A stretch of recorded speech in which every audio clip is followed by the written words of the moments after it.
Hello everyone, कैसे हैं आप सब। एक बार पुनः शिव कोचिंग क्लासेस पर स्वागत है। उम्मीद करता हूं आप सब अच्छे होंगे, मस्त होंगे, बेहतर होंगे और आप सभी की पढ़ाई बेहतर चल रही होगी। प्यारे बच्चों, क्लास 12 फिजिक्स एनसीईआरटी में चैप्टर नंबर 12 स्टार्ट है और आज का लेक्चर नंबर 2 है। ठीक है, लेक्चर कौन सा बच्चों? लेक्चर नंबर 2 है। ठीक है, आप लोगों से गुजारिश है कि लेक्चर नंबर 1 जरूर देखना। और यदि कोई बच्चा चाहता है कि हमें प्रॉपर तैयारी करना है फिजिक्स में, तो आप लोगों को नोट्स लेना बहुत जरूरी रहता है। मात्र 100 रुपए में बच्चों आपको ऑल चैप्टर के नोट्स दिए जाते हैं। कॉन्टैक्ट नंबर मेरा पर्सनल नंबर है 9685299149। चार्ज कितने हैं सर? 100 रुपए। All chapter notes handwritten with objective, तो आप लोगों को इस नंबर पे कांटेक्ट कर लेना है, बढ़िया नोट्स मिल जाएगा। ओके, चलिए शुरू करते हैं आज की कहानी बच्चों। आज हमारा है रदरफोर्ड के परमाणु मॉडल के आधार पर इलेक्ट्रॉन की कुल ऊर्जा। सबसे पहले सर रदरफोर्ड का परमाणु मॉडल आप थोड़ा समझा दो। रदरफोर्ड ने क्या बताया? रदरफोर्ड ने सारा निष्कर्ष निकाला और बोला कि परमाणु बच्चों एक खोखला गोला है। परमाणु क्या है? एक खोखला गोला है। इसके नाभिक में प्रोटॉन और द्रव्यमान यानी धन आवेश और द्रव्यमान एकदम केंद्रित रहता है। नाभिक में इलेक्ट्रॉन जो है इस खोखले भाग पर जितना भी संभव है मार्ग है उसमें वृत्तीय मार्ग में वो गति कर सकता है। लेकिन बाद में इनकी जो नियम है फेल हुई। क्यों? क्योंकि उन्होंने एक चीज ये बता दिया कि सभी संभव कक्षाओं में एक इलेक्ट्रॉन गति कर सकता है, लेकिन ऐसा नहीं है। बोर के परमाणु मॉडल के द्वारा यह व्याख्या किया गया कि इलेक्ट्रॉन जो है नाभिक के चारों वृत्ताकार मार्ग पर कंपन करते हैं, गति करते हैं, लेकिन उनकी एक फिक्स ऊर्जा स्तर होती है जिसे ऊर्जा कोश कहते हैं, है ना। ऐसा नहीं कि किसी भी पहले इस कक्षा में जा रहे थे, दूसरे कक्षा में जाके गति करें, तीसरे में फिर गति, ऐसा नहीं है कि किसी भी संभव दिशा में वो गति कर, ऐसा नहीं। एक निश्चित ऊर्जा स्तर पे ही वो वृत्तीय मार्ग पर गति कर रहे हैं। लेकिन रदरफोर्ड ने बता दिया कि भाई साहब जो खोखला भाग है वहां पर इलेक्ट्रॉन है ना गति करते रहते हैं। देखो जरा, रदरफोर्ड के परमाणु मॉडल के अनुसार परमाणु विद्युत रूपीण उदासीन है। उदासीन क्यों है? क्योंकि नाभिक पे धनावेश है और इलेक्ट्रॉन पर आवेश, दोनों में समान आवेश। तो जितना नाभिक पे धनावेश उतना इलेक्ट्रॉन पर ऋणावेश, एक दूसरे को कैंसिल उदासीन कर देते हैं। उनका समस्त धनावेश उसके नाभिक पर केंद्रित रहता है। ये चीज जो मैंने अभी बताया, धनावेश और द्रव्यमान नाभिक पर केंद्रित रहता है। नाभिक के चारों ओर इलेक्ट्रॉन विभिन्न स्थिर वृत्ताकार कक्षाओं में, मतलब अलग अलग वृत्ताकार कक्षा, सभी में इलेक्ट्रॉन, कोई भी इलेक्ट्रॉन सिंगल इलेक्ट्रॉन है वो कई कक्षाएं सब में वो वृत्तीय मार्ग पर गति कर सकता है। किसी इलेक्ट्रॉन और नाभिक के बीच लगने वाला जो स्थिर वैद्युत बल है, रदरफोर्ड ने बताया कि जैसे इलेक्ट्रॉन वृत्तीय मार्ग पर गति तो करता है, तो किस बल से गति करता है? तो इलेक्ट्रॉन पर ऋण आवेश और नाभिक पे धन आवेश जो है ये स्थिर वैद्युत बल लगता है। इसके कारण उसको अभिकेंद्र बल मिलता है और अभिकेंद्र बल के कारण वृत्तीय मार्ग पर गति करता है। समझ में आया रदरफोर्ड ने क्या बताया? रदरफोर्ड ने बताया भैया कि संपूर्ण रूप से जैसे अपना परमाणु है उदासीन है। उदासीन क्यों होता है? जिसमें धन और ऋण समान है तो उदासीन रहेगा। परमाणु का जो नाभिक वाला भाग है उसमें प्रोटॉन यानी धन आवेश और द्रव्यमान केंद्रित रहता है। वृत्ताकार आपका जो कक्षा है, यहां पर इलेक्ट्रॉन जितने भी वृत्ताकार कोश हो सकते हैं, खोखला भाग में परमाणु ही को ही बताया वो भैया एक खोखला भाग है ना। और उस खोखले भाग में सेंटर में नाभिक है, नाभिक में धन आवेश और द्रव्यमान केंद्रित है। और जितने भी स्थिर आपके यहाँ पे वृत्तीय कक्षा हो सकते हैं, जितने भी संभव वृत्तीय कक्षा हो सकते हैं, वहां इलेक्ट्रॉन वृत्तीय मार्ग पर परिक्रमा करते हैं, है ना। और इलेक्ट्रॉन पर ऋणावेश, नाभिक पे धनावेश के कारण ये परमाणु को उदासीन बनाता है। ये चीज बताया। साथ में बताया कि यदि ये इलेक्ट्रॉन वृत्तीय मार्ग पर गति कर रहा है तो इसको बल कौन देता है?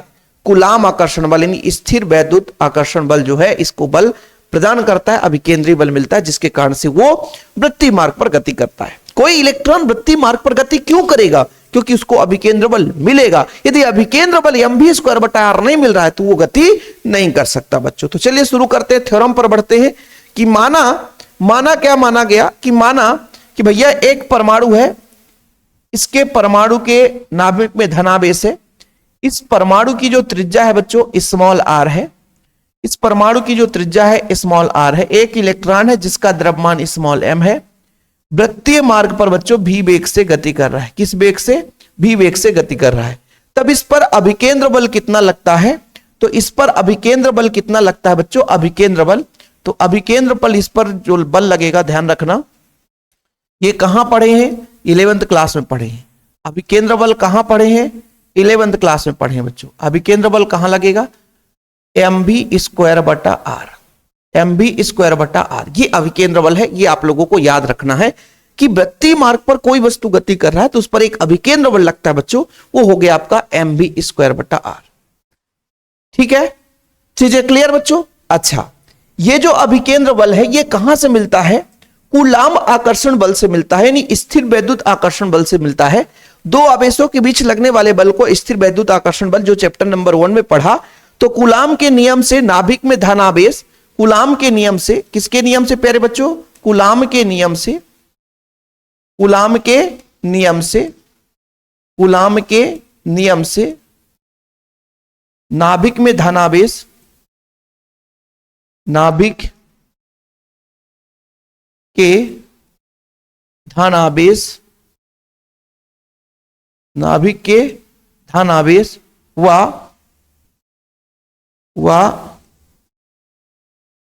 इलेक्ट्रॉन, व नाभिक के धनावेश व इलेक्ट्रॉन के बीच लगने वाला वैद्युत आकर्षण बल, वैद्युत आकर्षण बल। ये वैद्युत आकर्षण बल कितना होता है सर? ये होता है, ये बल ही है, ये वैद्युत आकर्षण बल ही है, वो होता है 1/4 पाई एप्सिलॉन नॉट। दोनों आवेश, यानी पहला आवेश मान लीजिए E है, दूसरा भी E है, आवेश तो समान होगा भले ही धन ऋण हो, और बच्चों यहां पे आर स्क्वायर, आवेश का मान समान होगा चाहे भले धन ऋण हो, यानी कुल मिलाकर के इसका मान आ गया 1/4 पाई एप्सिलॉन नॉट। अब यदि कोई बच्चा चाहता है कि सर ये 1/4 पाई एप्सिलॉन नॉट, ये चैप्टर 1 में आपने पढ़ा है, ठीक है, वैद्युत आकर्षण बल, ये बल का मान आया है, ठीक है, वैद्युत आकर्षण बल, लगने वाला वैद्युत आकर्षण बल।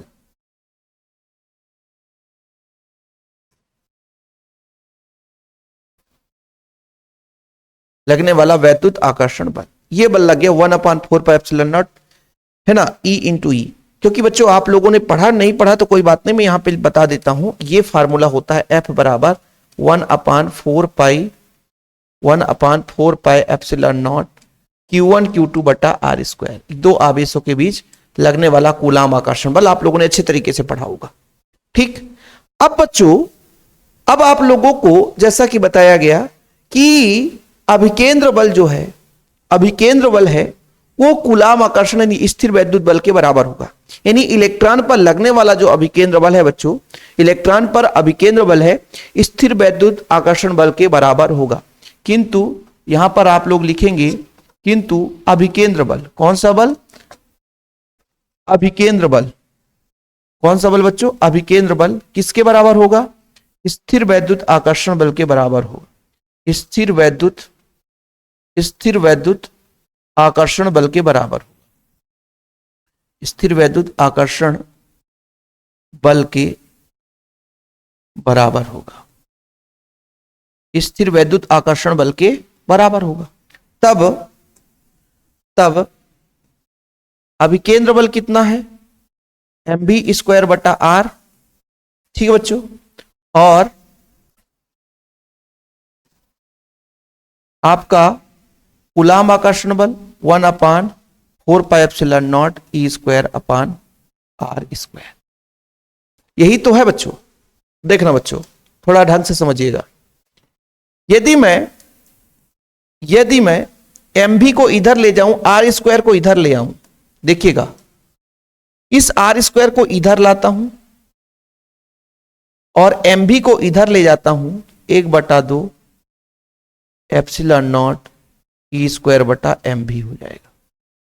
तो यहां से एक फार्मूला निकला, एक r से r कैंसिल हो जाएगा, देखना ना, एक r से r कैंसिल हो जाएगा, एक r से r कैंसिल हो जाएगा। तो बच्चों आप लोगों का r का मान आ जाएगा, r का मान आ जाएगा 1/4 pi epsilon naught E square अपान mv। और इसको आप लोग एक समीकरण दे दो बच्चों, इसको आप एक समीकरण दे दो, यानी ये त्रिज्या का है, ये त्रिज्या निकल कर आ चुका है, त्रिज्या का मान निकल कर आ चुका है। यानी जो इलेक्ट्रॉन वृत्तीय मार्ग पर जो चक्कर लगाता है, परिक्रमा करता है, तो उसकी त्रिज्या का कक्षा की त्रिज्या को ये व्यक्त करता है। ठीक है बच्चों, है ना।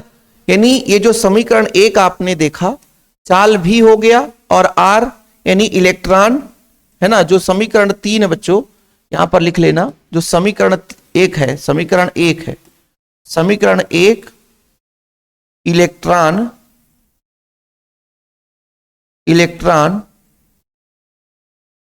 के वृत्तीय मार्ग, इलेक्ट्रॉन के वृत्तीय मार्ग की त्रिज्या व चाल में संबंध दर्शाता है। क्या करता है? संबंध दर्शाता है।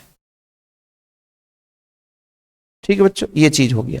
यहां से हम एमवी का मान भी निकाल सकते हैं, जरूरत पड़ेगा तो एमवी का मान निकाल सकते हैं। एमवी का मान निकालेंगे तो बच्चों एमवी इधर चला जाएगा, आर नीचे चला जाएगा, तो परेशान मत होना आप लोग। ठीक, अब हम बात करते हैं कि इलेक्ट्रॉन की गतिज ऊर्जा कितनी हो जाएगी। ठीक है बच्चों, अब हम निकालेंगे इलेक्ट्रॉन की गतिज ऊर्जा, इलेक्ट्रॉन की गतिज ऊर्जा, गतिज ऊर्जा। गतिज ऊर्जा मतलब काइनेटिक एनर्जी, जो होता है 1/2 mv², 1/2 mv²। अच्छा, यहां पे सर mv² आपने छोड़ दिया है, यहां भी mv² आपने छोड़ दिया है। ठीक है, यहां पे अपन ने यहां पे ले लिया बच्चों, तो समीकरण 1 से mv² का मान रख देते हैं। समीकरण 1 से, कहां से?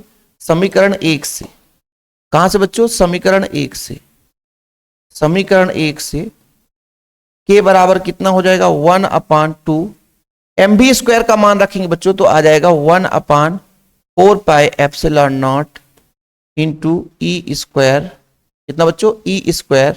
mv इधर चला जाएगा, r इधर चला जाएगा, r। या बच्चों इसका मान जो निकल कर आया 4 दूना 8, यानी ऊपर आ गया E², नीचे बच्चों 4 दूना 8, 8 पाई ε0 r। ये किसका मान आ गया बच्चों? ये काइनेटिक एनर्जी आया, ये गति, इलेक्ट्रॉन की गतिज ऊर्जा निकल कर आया, इलेक्ट्रॉन की गतिज ऊर्जा निकल कर आया। अब थोड़ा सा समझिएगा कि जैसे आप लोगों ने वृत्तीय मार्ग देखा तो उसकी स्थितिज ऊर्जा भी होगी। आर त्रिज्या में, जैसे भाई वृत्तीय मार्ग की त्रिज्या कितनी है? आर है, तो आर नाभिक से आर दूरी पर स्थित इलेक्ट्रॉन है, उसकी कुछ ना कुछ स्थितिज ऊर्जा होगी, है ना। यानी कहने का तात्पर्य यह हुआ कि नाभिक से कितनी दूरी पर इलेक्ट्रॉन है बच्चों? बताओ आप लोग। नाभिक से आर दूरी पर है, सही है सर, आर दूरी पर, क्योंकि त्रिज्या आर है। नाभिक से आर दूरी पर स्थित किसकी? इलेक्ट्रॉन की स्थितिज ऊर्जा। क्या निकालो बच्चों? स्थितिज ऊर्जा, इसको यू से रिप्रेजेंट करते हैं, स्थितिज ऊर्जा। ठीक, इसका क्या होता है फार्मूला? 1/4πε0 Q1 Q2/R। स्थितिज ऊर्जा आप लोगों ने चैप्टर नंबर 2 में पढ़ा होगा, और नहीं पढ़े हैं बच्चों तो आप लोगों को दिक्कत है, आप लोगों को समझ में नहीं आएगा। चूंकि मैं यहां पे थोड़ा सा बता देता हूं कि स्थितिज ऊर्जा U बराबर होता है 1/4πε0, है ना, Q1 Q2/R। ये इसमें R² नहीं रहता, इसमें R रहता है। R² हो जाएगा मतलब कूलाम आकर्षण बल है, लेकिन केवल R है बच्चों तो वो आपका स्थितिज ऊर्जा है। तो देखो बच्चों यहां पर स्थितिज ऊर्जा U बराबर हो जाएगा 1/4πε0। ठीक है बच्चों, Q1 का मान आपका जैसे प्रोटॉन है, और बच्चों इलेक्ट्रॉन का यहां पर आपको माइनस लेना पड़ेगा, क्योंकि ये स्थिर के लिए बात की जा रही है, यहां आवेश के परिमाण पे नहीं, आवेश के मान पे निर्भर करता है। तो U बराबर हो गया बच्चों -E² हो जाएगा, और आपका 4πε0 R हो गया। अब बच्चों इसको अपन दे सकते थे, समीकरण 1 था, समीकरण 2 था, और ये समीकरण 3 था, समीकरण 3 था। ठीक है, तो इलेक्ट्रॉन की कुल ऊर्जा, इलेक्ट्रॉन की कुल ऊर्जा, इलेक्ट्रॉन की कुल ऊर्जा, इलेक्ट्रॉन की कुल ऊर्जा कितनी हो जाएगी? कुल ऊर्जा E बराबर, एक तो आपका काइनेटिक एनर्जी और एक आपका, है ना, जो स्टैटिक एनर्जी यानी स्थितिज ऊर्जा, दोनों के योग के बराबर होगा। E बराबर बच्चों काइनेटिक एनर्जी कितना आया था? यहां पर देख लो ई स्क्वायर ही था, नीचे 8 पाई एप्सिलॉन नॉट आर। अब देखो बच्चों इस माइनस के कारण यहां पे माइनस लग जाएगा और यहां पर हो जाएगा 4 पाई एप्सिलॉन नॉट आर। ठीक है, यही था ना, यही था e square upon 8 pi epsilon not r. जब इसको घटाओगे बच्चों तो देखो जरा, देखो जरा, देखो जरा, यहां पे 8 है, यहां पे 4 है, बाकी तो सब सेम है, बाकी तो सब सेम है। जैसे मैं आपको एक कैलकुलेशन करके दिखा देता हूं, कैलकुलेशन कर दूंगा तो थोड़ा सा अच्छे से और आपको क्लियर हो जाएगा। E square upon pi epsilon not r ये सेम है, कैलकुलेशन करोगे तो 1/8 माइनस 1/4 हो जाएगा। इसको जब कैलकुलेट करोगे बच्चों तो देखना 1/8 माइनस 1/4, एलसीएम आ जाएगा 8 बच्चों, तो 8 में 8 का भाग जाएगा तो 1 हो जाएगा, 4 का भाग देंगे 2, 2 का गुणा ऊपर हो जाएगा तो माइनस 1/8 आ गया। कितना आ गया? माइनस 1/8 आ गया। कितना आ गया? माइनस 1/8, यानी माइनस 1/8 आने वाला है। ठीक है, इसको थोड़ा सा आगे करते हैं बच्चों। तो आप ना फाइनली ई का मान जो निकल कर आ रहा है कितना आ रहा है? माइनस ई स्क्वायर बटा 8 आ रहा है, माइनस 1/8 आ रहा है ना इसको कैलकुलेशन करने, पाई एप्सिलॉन नॉट आर। यही बच्चों आप लोगों का आ गया रदरफोर्ड के आधार पर इलेक्ट्रॉन की कुल ऊर्जा का सूत्र। 15 मिनट का क्लास था, थ्योरम था, है ना। लेकिन ध्यान रखना बच्चों ये ऋणात्मक है, इस बात का प्रतीक होता है कि इलेक्ट्रॉन नाभिक से बद्ध रहता है। ऋणात्मक है ना, ऊर्जा जो है ऋणात्मक है, ऋणात्मक इस बात का प्रतीक होता है कि नाभिक से जुड़ा हुआ है ना, इसलिए ऋणात्मक है। ओके, स्वतंत्र नहीं है, प्लस में होकर कि तो भाग जाता, ऐसा नहीं हो सकता बच्चों। तो ये आप लोगों को यहां से शुरू करना है, स्क्रीनशॉट लेना है, इसके बाद ये अपना थ्योरम शुरू होता है, second page, third page. Okay, video को पुश करके आप लोग जरूर नोट्स बनाते चलें, और यदि बच्चे नोट्स नहीं बनाए हैं तो आप कांटेक्ट कर सकते हैं नोट्स के लिए 96 85 29 91 49 9685299149 मेरा पर्सनल नंबर है, 9685299149। ठीक है बच्चों, वीडियो को शेयर कर दें, है ना, लाइक करके थम्स अप कर दें। जय हिंद, वंदे मातरम।